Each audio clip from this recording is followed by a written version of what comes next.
assume तौदुना हजरत दुखाना मागी थांगसांग खुत्ता पायरगा मकोक तो रुमाल पुंचिल्लगा येगनबगी मरकता चंगचिनखी माकी ममांगदा लाकपा मुसरी खुदिंगमक्की मकोक लेमायदा ताखी असुम तौदुना ममांगदा लाकपा येगनब खुदिंगमक लोइसिल्लगा मनुंग हुतना अदुम चंगखी महांगना असुम येगनबसिंगबु सेंगदोकलगा चंगलकपा मतमदा महांगना मियामबु थौगत वाही फोंदोकपा खोंजेल अमा तारमी येगनबसिंगी मथौना लिंगजेलबु थौगतलमी महांगना महाकी थांगसांग खोंजेल अदुगी माइकैदा पायरगा चंगचिनखी अदुगा महांगना थौगतलिबा मी अदुबु लोइसिनबा पामलमी थुन्ना यांगना मी अदुबु लोइसिनबा मनाक नक्सिल्लखी अदुबु मी अदु अतोपा कना अमतो ओरमदे महाग अदुदी उद्बागी मचानुपी हिन ओरमी हजरत अबू दुखाना खुदक्ता महाकी थांगसांगबु मथक्ता हाइगलंबदगी मखादा हाइथकी अदुगा हाइजकी मदुदी नुपी अमदा आइगी थांगसांग असिना सोकलबदी आइगी थांगसांग असिगी इज्जत लेररोय लान कन्न सोकनरी मुसलमान लानमीसिंग मथौना थादोकली माइकई खुदिंगमक्ता येक्तबसिंगबु नमथेकली माइकई खुदिंगमक्ता असिबना कोइचाई चारमी तेन कापसिंगना नोंग हैथबगुम हैथरकली येगनबसिंगी मसासिंगबु मोहत हुतोकली अमरोमदा हजरत हमजागी फिदमनबा याबा मोंगनी महाकी मखुत अनिमक्ता थांगसांग लेरमी महाकना चंखिबा मफम अदुसु अहोब ओइना लेखी अदुबु वर्षिगी मियेंग महाकी मथक्ता लेरमी महाकना मतम पुमनमुक्ता लांदाबा यागदबा तंजा अदु ngaiduna lerami maramdi mahakna हजरत हमजाबु हालबदी महाक निंगतंबा फंगदोरिबनी मतम अदुसु लाक्लमी वर्षिना ngairiba तंजा अदु फंगलमी तंजा महाकना लान होरकपदगी ngaiduna लाकपनी हजरत हमजाना महाकी ममांगदा लेबा येगनबा अमदा लंदारी महाकी हेक मनाक्ता अतोंगबा लेपुंग अमा लेरमी वर्षिना लेपुंग अदुगी मरुमदा ngaiduna लेरमी लांदाना महाकी लांदना महाकी ता अदुबु लांदानबा महाकी ता अदुबु सेम सारमी अदुबु अमरोमदा हजरत हमजा मदुबु खंगलमदे तंजा हेक फंगबगा महाकना तेन अदुना लांदाखी तंजा अदु हेक फंगबगा महाकना ता अदुना लांदाखी ता अदु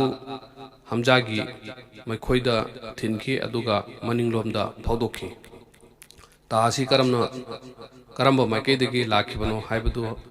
हजरत हमजाना येंखी येंगलुबदा मनाक्ता वर्षी लेप्तुना लेरंबा थेनकी अदुगा महापु येंगलगा वर्षी नोक्तुना लेरमी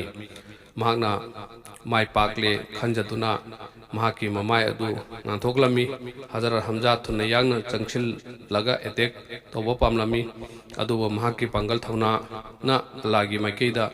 चटखिबना मरम ओरगा करिसु तौबा ngamkide महाक तुखेरमी अदुगा महाकी अरोइबा सोर होलमी अलागी येगनबगी अलागी नुक्सिजबा अदुबु लेपलगा येंगदुना Laramie थवाइना हक्चांगदगी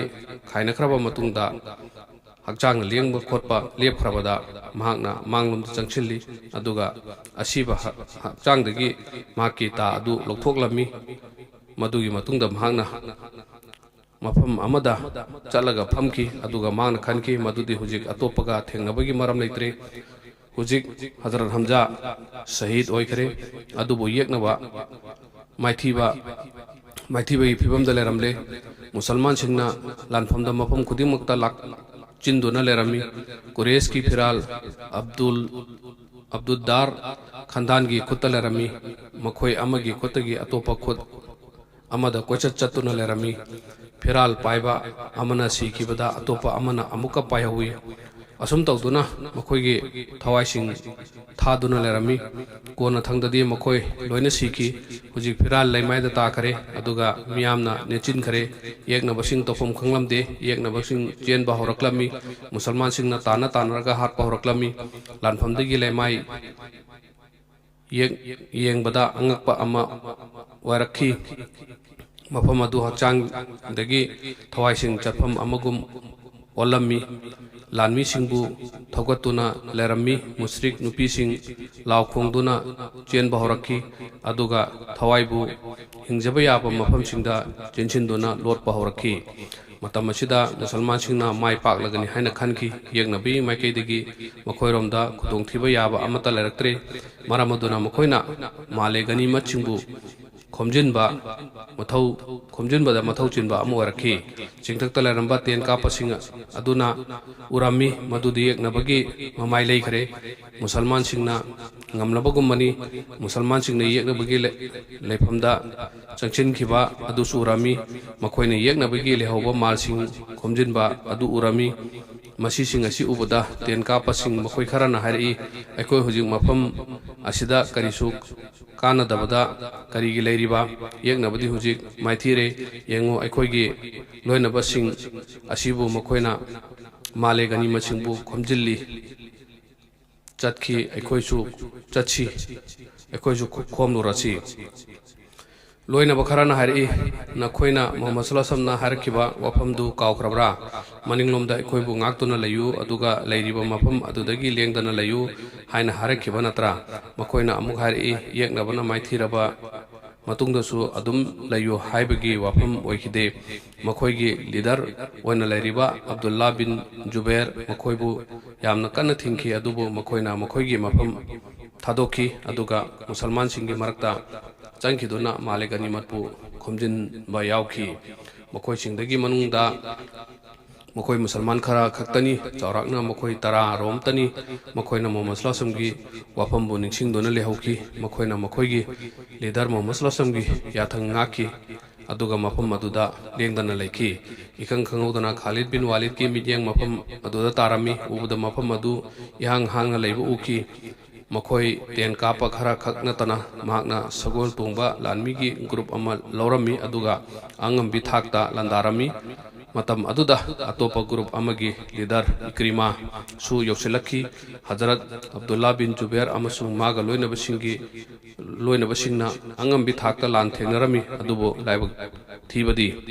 makoi khudingmak Allah gi lambi da sahid oikhi hujik lambi hangle yeknabagi sagol lanmi sing mangda changchelaki musalman singna male gani matpu khomjin bada jinjariba mafam adudani mangjawna mafam adudagi musrik sing chen khrabani hariba mafam aduda yauraba matungda musrik singna lauraki Ujjay gi bhai Hubbal gi bhai means land asum tawduna musalman singi matakta thangsangna landaraki matam aduda musalman singdi male ganimat khomjin bada mathau chinjarami ikang dona tawrakliba mataw adu ubada mokhoi kakngau narami makoi topam khanglamde khudimuk thadoklamlaga thangsang paikhatnaba hotnarami yeknaba singna makoibu question ki yeknaba singna makoibu mafam aduda laksindona thamnaba hotnaki langi maikai on nakhre maithiram laba yeknaba singi mapangal kankalakki aduga angambi thakta musalman singi mathakta landaraki musalman singi wakhal losing mangsilaki marup ka yeknaba ga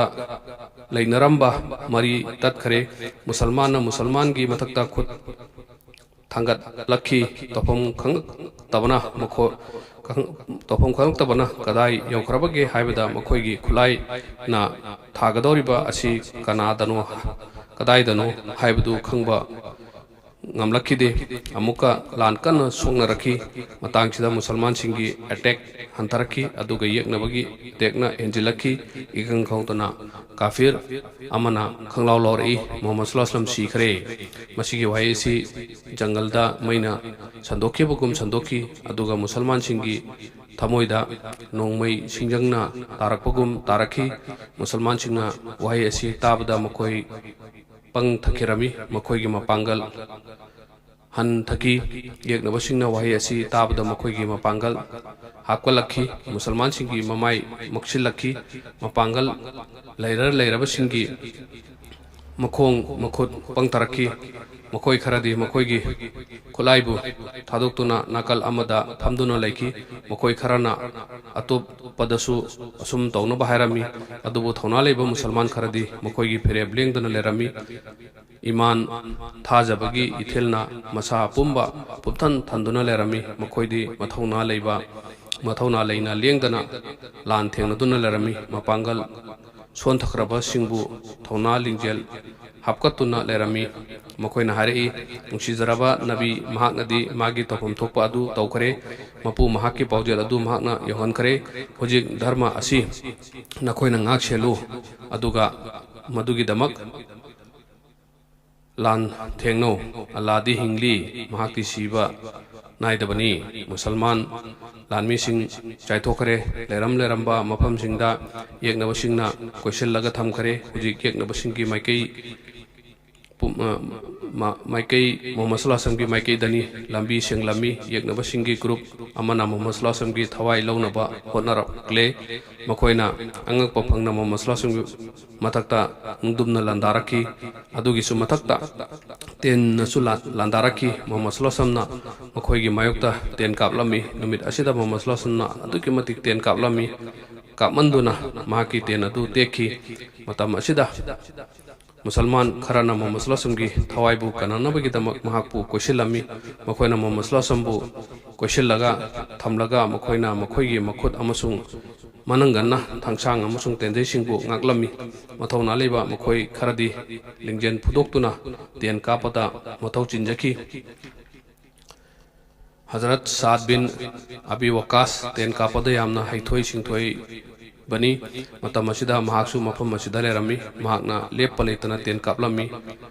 hainaba lei mahakna numit asida tenjei lising amborong kapki Muhammad sallallahu alaihi wasallam masamukna tenjeibu lauraga mongonda pirami aduga haiki nangonda aigi ima ipabu kathoklabani ten kaptuna leyu Hazrat Alhasu ten kapa haibada maming chatpami amani mahaksu mafam aduda lerami mahakna su ten adugi mati kapki ten ani ahumuk magi khutta tekhi Hazrat Abu Dukhana kuntharaga masa aduna tenngak oikhi Muhammad sallallahu alaihi wasallam gi maikeda lakpa tenjei khudingmak magi mananganda panki Hazrat Talhana Muhammad sallallahu alaihi wasallam gi maikeda lakpa thangsang khudingmak pu makhut ngakhi mahaki makhut amadi kelaga takhi makhoi tarani thoigi manungda tawngamba amana Muhammad sallallahu alaihi wasallam gi maikeda changselakhi Muhammad sallallahu alaihi wasallam gi maida attack torki attack adu sapu yamna kanki aduna maram oiduna yotki maingak adugi machin anina Muhammad sallallahu alaihi wasallam gi mamaida yungki yeknaba amana athapa mafam amadagi nung langchilaki nung aduna laklaga Muhammad sallallahu alaihi wasallam mamaida panki mamang thangba ya ani kenki machinban adu ina pungang ngangki maikei amoromda yeknaba singi phibam asini aduga Muhammad sallallahu alaihi wasallam machin dagina wahising asini Rabbi fir liqaumi fa innahum la ya'lamun he mapu aigi jati bu ngakpiu mahakna khangi maikei asidana Muhammad sallallahu alaihi wasallam yeknaba makhoi kharaduga thengnaduna lerami atopa amoromdana Muhammad sallallahu alaihi wasallam sikhre haibagi ningba kaiduna lerami aduga yeknaba singna nungaiba phangdor lami makhoina matam kayadagi makhoigi ningjaba adu thungle hana khanjaki asengmo mafam di asini madudi Hazrat Mus'ab bin Amir Shiki mahakpu hatki banupa adugi maming ibne kami kawi Hazrat Mus'ab gi masak adu Muhammad sallallahu alaihi wasallam ga khara manarami ibne kamina maduda kana balauki bani mahakna Muhammad sallallahu alaihi wasallam hat khre hana panglauta lauki bani